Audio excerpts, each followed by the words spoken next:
Vamos a presentarlos a ellos, a los protagonistas de esta tarde, porque estuvieron celebrando el Día de la Independencia del Perú hace muy poquito. Son los entrevistados de esta, valga la redundancia, entrevista sin filtro, el señor Víctor Revilla y la señora Liz Revilla. Fuerte el aplauso para ellos. Gracias, Matías. Gracias.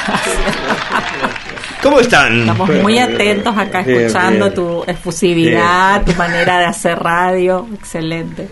Gracias. Te conozco en otro ámbito ahora. Nunca pude verte así tan de cerca. Nunca había hecho radio tampoco. Había hecho tele, había hecho stream, pero nunca había hecho radio. Sí. Y bueno, estoy encontrando mi zona. Así que espero que les haya gustado. Bueno, no vamos a hablar de mí, vamos a hablar de ustedes, vamos a hablar del Perú. ¿Qué estuvieron conmemorando estos días? ¿Cómo celebran ustedes? Son grandes referentes del Perú aquí en la ciudad. Así que queremos saber eso. ¿Cómo conmemoran la fiesta peruana acá en la ciudad del Dorado? No sé quién quiere 28 comenzar. de julio, Independencia del Perú. La verdad que nos agarra en pleno día laboral también. Y por ahí los hijos, los que seguimos con esta cuestión de juntarse, todos trabajamos. Así que está pendiente el encuentro, que será un fin de semana. Pero por supuesto que en cada familia es un día de mandarnos muchos mensajes, muchas fotos, saludarnos con toda la familia. Tenemos una familia inmensa, todos los peruanos, amigos nuestros, y bueno, que hicimos familia a través de mi padre, por supuesto. Tenemos familias divinas en Perú, así que es un día de muchos mensajes, de muchos saludos, mucha nostalgia, porque se extrañan mucho los hermanos. Así que bueno, es un día también que fue en esta situación o este año por ahí muy particular, porque día de trabajo, así que está pendiente, pero nos juntamos siempre y como buena familia latina que somos, a comer rico, a brindar, y no nos cuesta bailar. Ajá. Así que sí, eso ya lo sé. Conozco las fiestas de ustedes, he ido a sus casas de vez en cuando, algún que otro cumpleaños, así que conozco. Pero sé un poco siempre nos juntamos con los que estamos, con los que pueden venir, así que ahora este año específicamente creo que se juntará con el fin del 17 de agosto, que también tenemos un libertador en común, por supuesto. Claro, así que duda, también es fecha que por ahí nos va a permitir juntarnos. Bien. ¿Y comen algo especial? ¿Toman algo especial? ¿O se juntan o terminan comiendo un asado, digamos? Mira, contá, papá, que sos experto haciendo qué. Bueno, en realidad nosotros, los peruanos, tenemos profunda devoción con el general don José de San Martín, quien nos dio la independencia del Perú. Uh-huh. En Perú, el general San Martín es un ídolo. Y además, cuando uno hace, digamos, la historia del viaje del libertador de América, el general San Martín, cruzar los Andes con el ejército libertador, libertar Chile, luego de Valparaíso continuar su viaje en barco hasta la bahía de Paracas, y de ahí hay alrededor de 300 kilómetros hacia Lima, todo un arenal de aquel entonces de 1821. Lógicamente en el peruano lo sentimos con profundo amor al general San Martín, e inclusive cuando él descansaba en la bahía de Paracas, en su sueño ve cruzar el cielo aves de color rojo y blanco, y dice: he ahí la bandera del Perú. Hasta el responsable, el creador de nuestra bandera, fue el general don José de San Martín. Es por eso que Perú adora, digamos, a San Martín, e indudablemente la vinculación que existe entre Argentina y Perú es bastante significativa. Con respecto a lo que me preguntás, referido a la comida. Si comen algo, toman algo particular. Bueno, acá sí, pero Perú es el país más rico en tipos de comida que existen en el mundo. ¿Cuál es la razón? ¿Cuál es la razón de eso? El Perú, con la llegada del imperio de los incas, que era en realidad esencia de personas de trabajo, de sinceridad, de respeto entre ellos y con una ley profunda de respetarse y perdonar a los que realmente hacían patria, es algo extraordinario. Te voy a decir por qué el Perú hasta hace unos años fue considerado el país con el número de tipos de comida más altos del universo, porque en realidad el imperio de los incas llegó a crear, digamos así, llegó a generar distintas especies, tanto en el reino animal como en el reino vegetal, que hiciera que Perú alcance ese nivel en la parte alimenticia. Imagínate, te voy a dar un dato. En el Perú existen más de 220 tipos de papa. Aparte de otro, la oca, el mashuo, etcétera, etcétera. Y los distintos tipos de comida que prepararon en la transformación de esos alimentos. Lógicamente, en los últimos tiempos, la pachamanca y el anticucho fue declarado casi como no es un plato, sino es una cañita con pedazos de corazón, previo preparación del chimichurri correspondiente, que logró, digamos, abarcar casi todo Latinoamérica y generar, digamos, ese recuerdo del imperio de los incas. Así que los platos del Perú, ya ni me acuerdo, pero hay... Papá es un experto con el anticucho. Claro, sí, en ese sentido. Creo que el Dorado conoce el anticucho a través de papá. La verdad que en algunas fiestas hemos hecho miles de palitos, miles, da mucho trabajo, pero bueno, cada tanto nos hace y malcría a los nietos con el anticucho, que son bisnietos sorprendidos, son unos fanáticos del anticucho. ¿Y el ceviche? Ceviche, sí. El ceviche es difícil de hacer, difícil. O sea, que salga rico, o capaz que un sabor muy distinto para nuestro paladar. No tiene muchos condimentos. Simplemente está en el tipo de la maceración con anterioridad para, digamos, ponerlo a la parrilla. Todo, lógicamente, eso dentro de unas determinadas sustancias, generalmente de índole tipo picante. Y después hacer el chimichurri correspondiente con todos los otros elementos para, en el momento que se está elaborando el anticucho, pasarlos a través de ellos, sacar digamos, de la parrilla e inmediatamente empezar la distribución así palito por palito. Anticuchos, lomitos saltados, los lomitos saltados también, causa, el causa, exactamente, sí. Sí, yo ya no me acuerdo. Pollo, tenemos países tienen mucha variedad de comida. De muchos condimentos y bueno, y acompañado del pisco, por supuesto. Lógico. Que también ya aprendimos a hacerlo. ¿En qué año, Revilla, vino usted para acá? Yo vine en el año 1953. Acá al Dorado. O sea, Argentina llegó en el 53. En el 53 a estudiar en la Facultad de Agronomía de La Plata. Fue el periodo en que Argentina era el país, ¿qué te diría?, más rico del mundo. El país con mayor riqueza en todo sentido, social, cultural, científico, etc. Mientras Europa y otros países se mataban en plena guerra.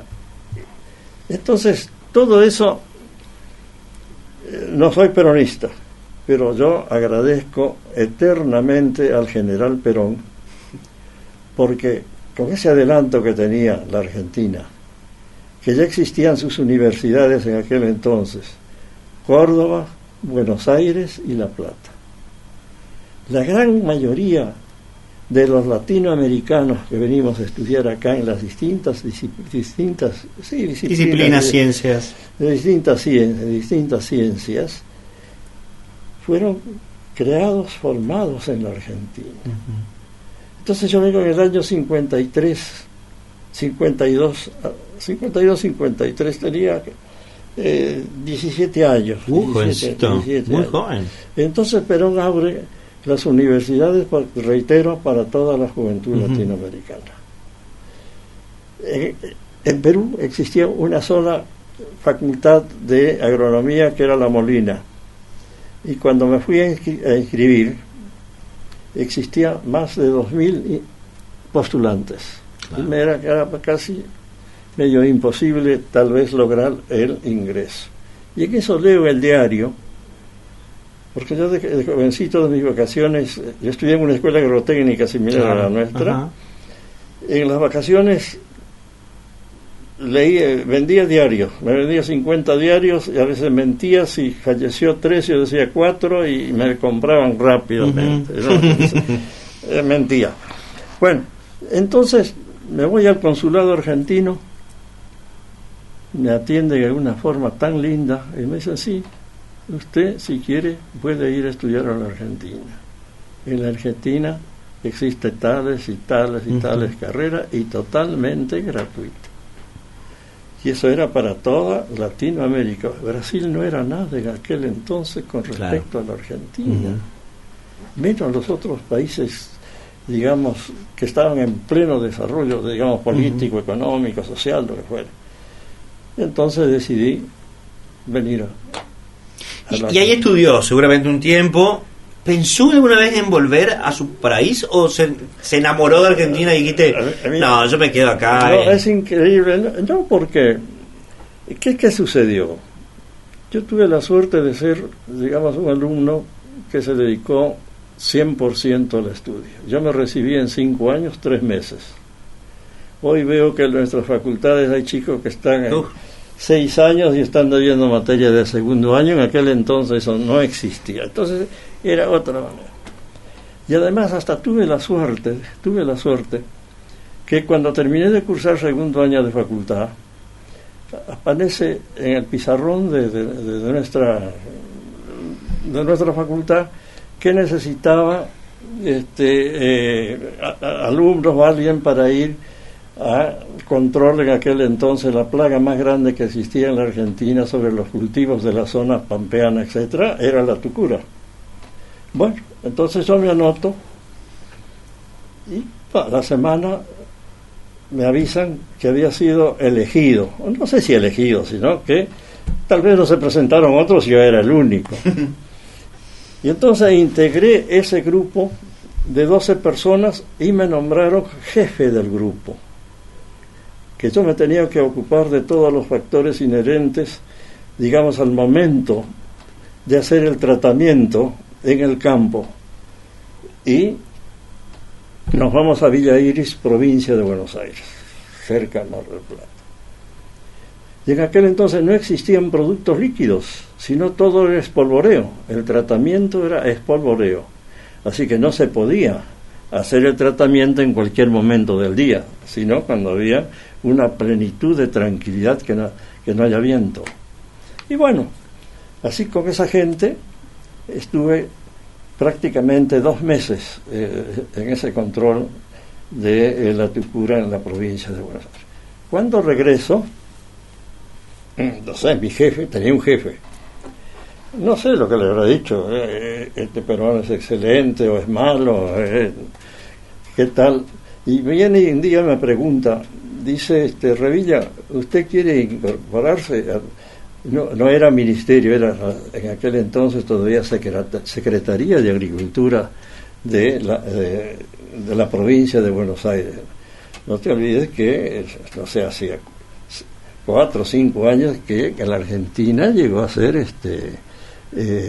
Misiones llegó a, digamos, a liberarse de lo que eran las misiones. Bueno, digo, ¿cómo no? Encantado. Porque yo...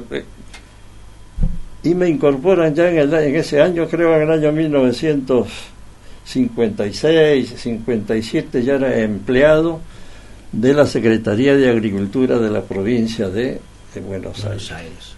Bueno, así concluí mi carrera, terminé, rendir la última materia, y ese año el rector de la Universidad Nacional de La Plata otorga, digamos, la posibilidad de que todos los alumnos de quinto año de la Facultad de Agronomía de La Plata pudieran recorrer el noroeste argentino. Éramos 22, de los cuales el 80% éramos latinoamericanos y 20% argentinos.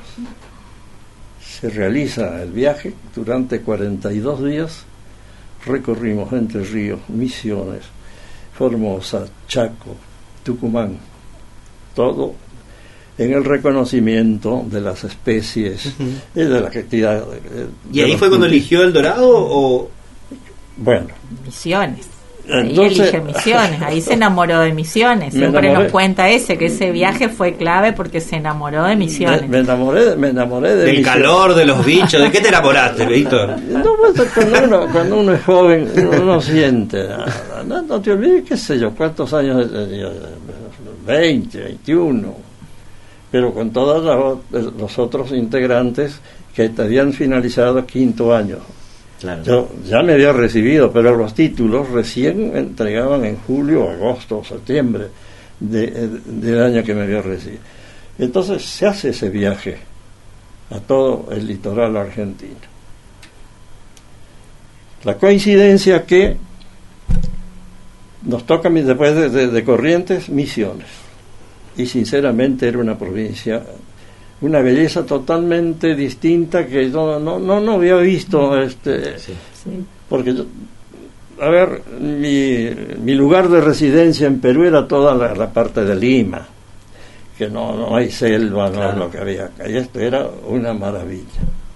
Y llego al Dorado, ahí lo conozco al ingeniero Folcar, Conrado Folcar, que también era egresado de la Facultad de Agronomía de La Plata y era un montecarlense, es de Monte Carlo. Bueno, con él nos acompaña en toda la gira. Y lo que era en aquel entonces, por ejemplo, El Dorado y Monte Carlo, en desarrollo económico, algo espectacular. Acá había fábricas, era la época también en que se cultivaba el tún, por ejemplo, hectáreas de tún. Conozco los dos establecimientos más grandes que había acá, de Setelma, por ejemplo, en el kilómetro 4, que tenía campos de aviación y era alrededor de 100 hectáreas de citrus, que ellos embarcaban el citrus del Dorado a Buenos Aires para su exportación al extranjero. Y además todo lo que era la cooperativa agrícola del Dorado. Y en poco tiempo, lógicamente, también y una noche nos tocó dormir en el Hotel Budenberg, que ya existía, pero lógicamente no con la estructura que tiene hoy, sino con la estructura de aquella época, pero una preparación de comida, etcétera, era espectacular. Y llegamos un sábado y lógicamente todos éramos jóvenes, y sábado preguntamos dónde se puede ir a bailar.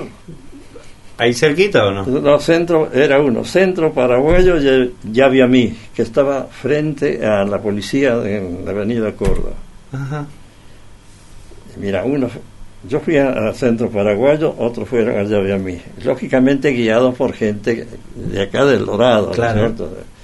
Y bueno, termina toda nuestra gira hacia el norte argentino y me entregan el título y decido venir a Misiones, no al Dorado, ¿no? A Misiones.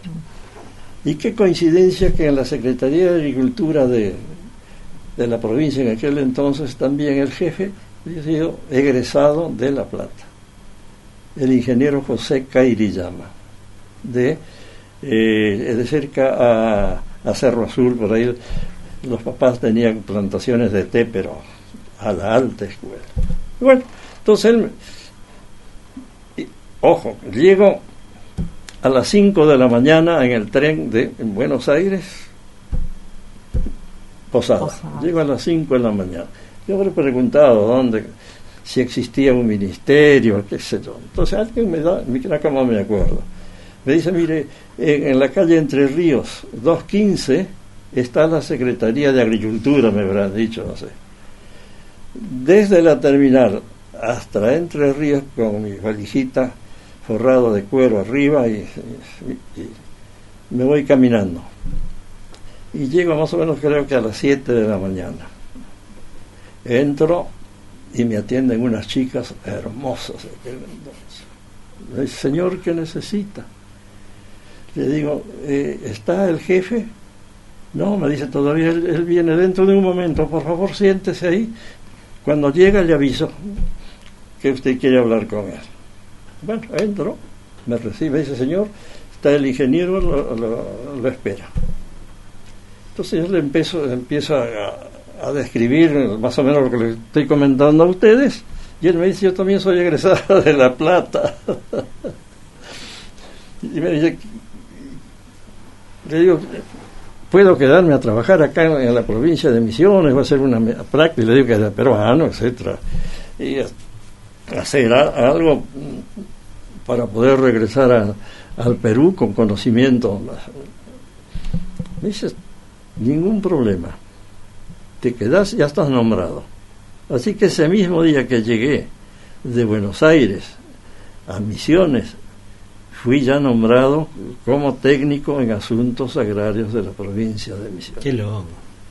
Y él me dice, bueno, te vas a quedar una semana, porque él sabía, decía, mira, que nosotros no tenemos muchos datos en La Plata de lo que es Misiones. Entonces yo te voy a dar todos los elementos, te vas a quedar una semana, repasando todo, vamos a salir para que conozcas algunos lugares acá cercanos a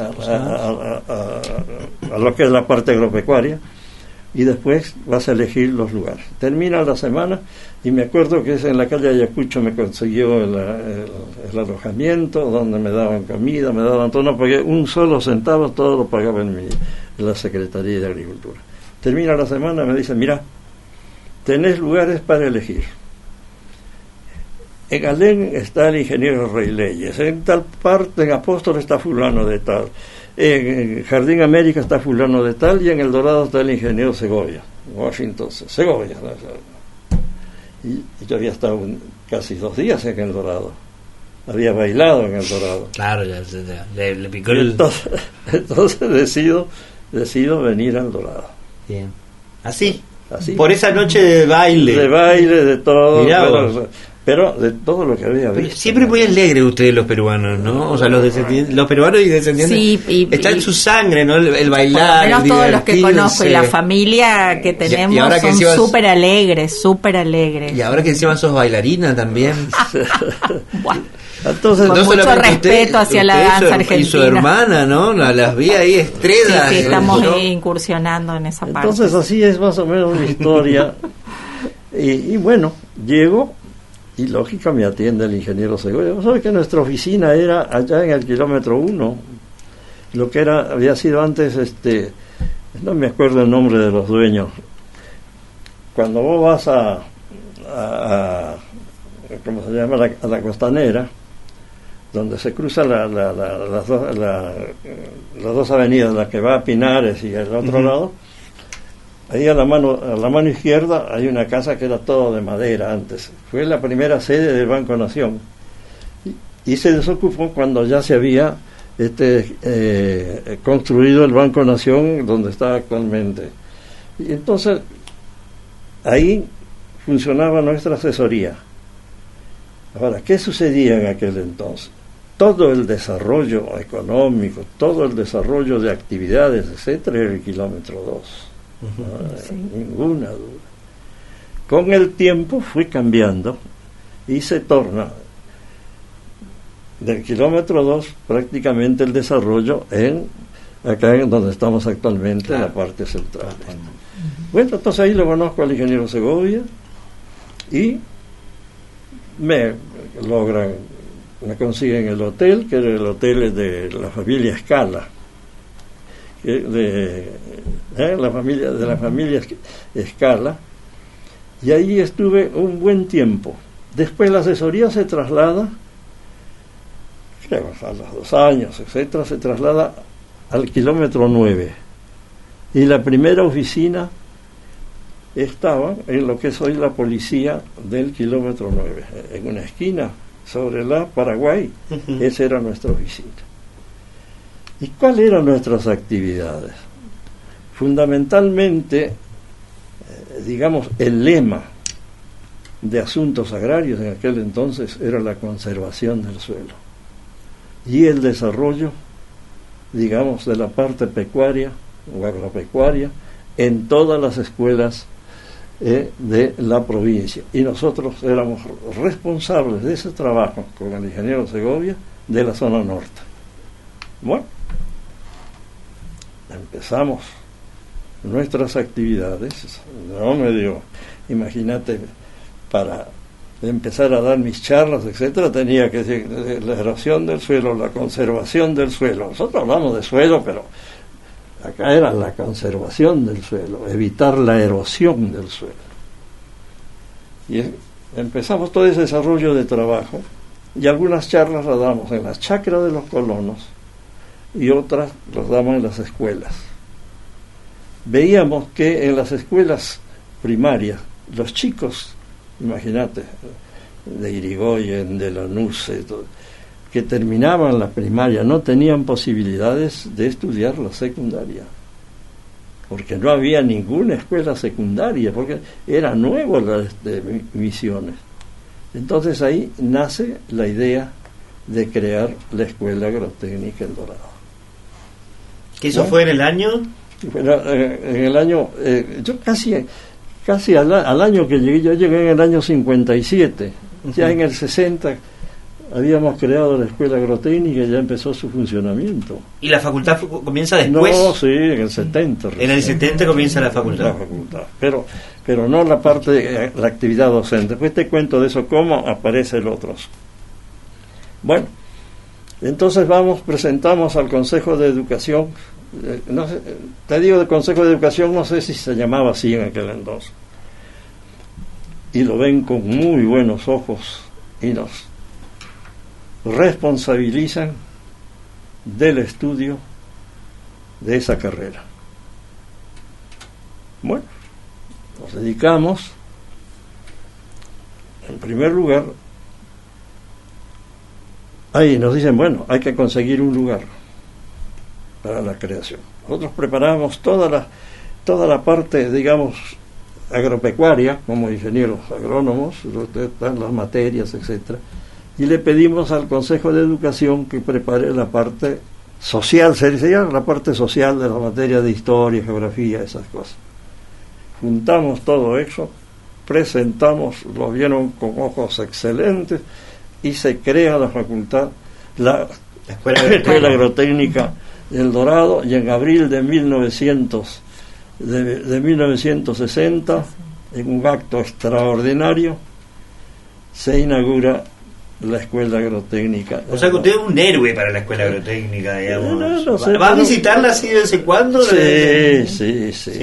¿Le cae así de sorpresa? Llegó de rodillas, ¿no? ¿Así? No, hay mucha gente. Lógicamente, la gente de aquel entonces. Siempre, a él y a todos los demás profesionales. ¿Vos te das cuenta? Aparte ahora tiene un nieto en la escuela. ¿Vos te das cuenta del legado que tenés que cuidar, ¿no es cierto? Somos muy cuidadosos, por supuesto, por ahí, sobre todo desde la familia, desde nuestros hijos, sobrinos que tengo, sobrinos nietos que ya tenemos también. Somos muy cuidadosos de eso. Por supuesto que, bueno, papá con su actividad docente también, a los que por ahí soy la que sigo, tengo claro. Mi hermano también en Posadas, así que somos unos apasionados por ahí de esto, pero bueno, más que nada es ese legado cultural, el de que todos estemos sabiendo de dónde venimos, porque realmente nos conforma como familia, y todos somos muy muy gustosos de nuestra historia. ¿Y les cuesta mucho a los jóvenes empaparse, digamos, de esa cultura peruana? Mira, la verdad que no. O sea, por ahí siempre decíamos, antes cuando nos hacían éramos y todo, nos encantaba. Después ya cuando éramos un poquito más grandes, decíamos, ay, no nos queremos disfrazar, decíamos. Claro. Imagínate hoy, para nosotros es la vestimenta más gustosa que nos podemos poner, pero cuando uno es joven y adolescente se entiende. Bueno, ahora como mamá también, claro, tenemos a nuestros hijos y a mis sobrinos que por ahí también, viste los ojos de ellos, pero a la hora de desfilamos con el abuelo, desfilamos con los tíos, nada, todo el mundo se pone lo que se tiene que poner y salimos y nos juntamos. La verdad que los más jóvenes no nos podemos quejar, les encanta, y cada vez que hay juntada y comida son los primeros y no tienen problema también para ponerse, vestirse. Nosotros ¿Hay muchas familias todavía peruanas aparte de ustedes? O sea, ustedes son los máximos representantes. Claro, bueno, lo que pasa es que a partir de ese grupo de amigos de la familia Pacha, la familia Vizcarra, bueno, después tenemos nuestra comadre Judith, por ejemplo, claro. Y siempre llega gente, pero el grupo de amigos de papá, que ya no están también, han quedado los hijos que tenemos un poco desde la panza conocidos, por lo tanto tenemos muchos años juntos de amistad, como que somos primos, le decíamos tíos a ellos, ¿viste? Sí. Entonces es una belleza, desfilamos, seguimos. Lo que pasa es que estamos todos muy lejos también, hijos, por supuesto, de ellos ya no estamos acá en El Dorado, no están en El Dorado, entonces cuesta juntar, pero por ejemplo cuando se viene el desfile de colectividades llamamos a todo el mundo y todo el mundo viene. Por supuesto, porque somos poquitos, pero nos divierte mucho, nos queremos mucho, Matías. Entonces, como que vernos como que te juntes con tus primos y son tíos del corazón, y al no estar, más que nada queremos que estén siempre presentes. Nos estamos quedando sin tiempo, lastimosamente, tenemos que ir a un corte. Es para hacer revilla con vos un programa de 3 horas, pero mirá, Matías, vos que sos un estudioso y un apasionado de la historia, él te va diciendo y vos te vas representando y te vas proyectando mentalmente. Yo me lo imaginé a él entrando en el centro paraguayo y enamorándose del Dorado por bailar en el centro paraguayo, imagínate. Y siempre nos cuenta que, claro, como son latinos, tienen un movimiento de cadera muy especial. Entonces parece que sedujo un poco. Sedujeron y bailaron. Claro. Quiero agradecerles también porque mucha ropa de Don Revilla fue a parar al Ballet Zambra y nosotros bailamos. Es cierto. A mí no me entra porque soy un poco grandote, alto, pero a muchos utilizaron y utilizan todavía la ropa de Don Revilla. Así que ahora ya estamos seleccionando algunas más también. No solamente ha quedado en la historia de la localidad, sino que su propia ropa Don Revilla, que es tranquilo, que va a seguir haciendo historia en la cultura del Dorado. Si tenés tiempo, me gustaría comentar sobre la facultad. Brevemente, si podés hacerlo en 1 o 2 minutitos. Bueno, y así después a raíz de digamos de ese desarrollo de la creación de la escuela, etcétera, con el ingeniero Forcar aparece una propaganda sobre la creación de la universidad que se llamaba Movimiento Pro Universidad de Misiones. Nosotros solicitamos incorporar ese grupo e inmediatamente nos nombraron delegados para la zona norte. ¿Qué significaba encontrar con representantes de cada localidad? Porque se necesitaba firmas. Había para la creación de una universidad, no es que así de la noche a la mañana. Bueno, entonces con Conrado nos dedicamos a ese trabajo. A veces sábado y domingo recorríamos parte del norte argentino y logramos con la creación de la universidad. Y nos apreciaban mucho los integrantes del MOPUN de Posadas por el trabajo que hacíamos, pero no en el sentido, digamos, técnico, científico. Todos las notas que mandábamos eran muy significativas. Y lógicamente cuando se crea la Universidad de Misiones, nosotros inmediatamente solicitamos una unidad académica para El Dorado.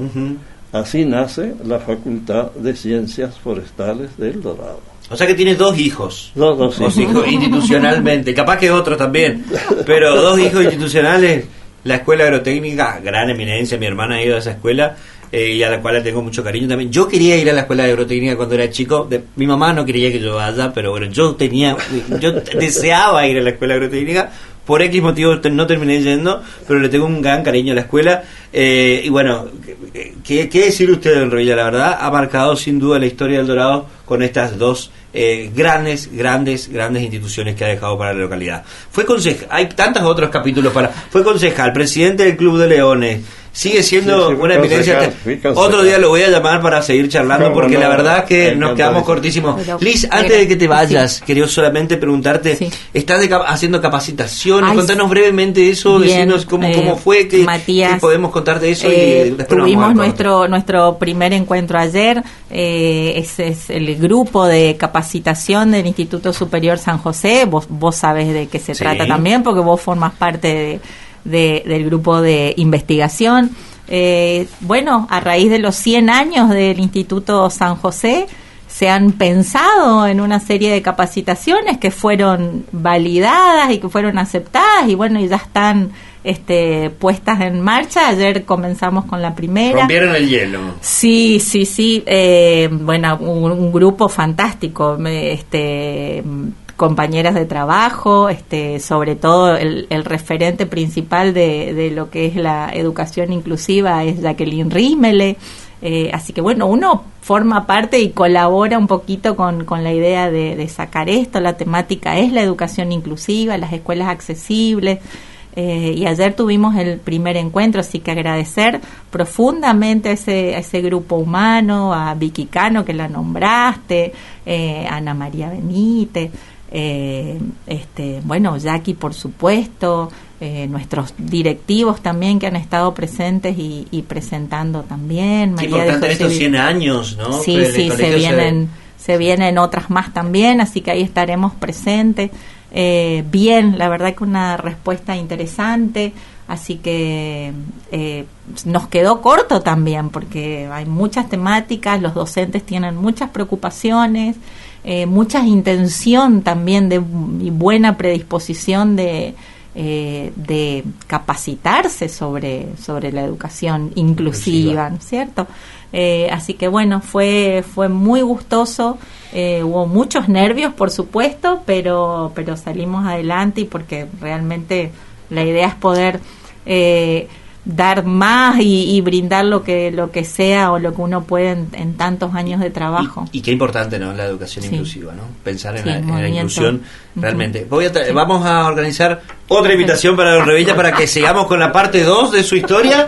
Todavía nos faltó el amor, nos faltó esa parte. Bueno, recomendamos valses peruanos. Claro, no, hay un montón. Hubiésemos hecho el ranking de música peruana. Bueno, no importa. Lo pensamos para la segunda vez. Bien. Liz, a vos te quiero con Jackie para hablar un poco más de inclusión. Me parece que es sumamente importante la temática. Saludos a Jackie, hemos actuado juntos. Sí, otra vez. No, la docencia, así viste que no siempre nos reencontramos. No, bueno, bien.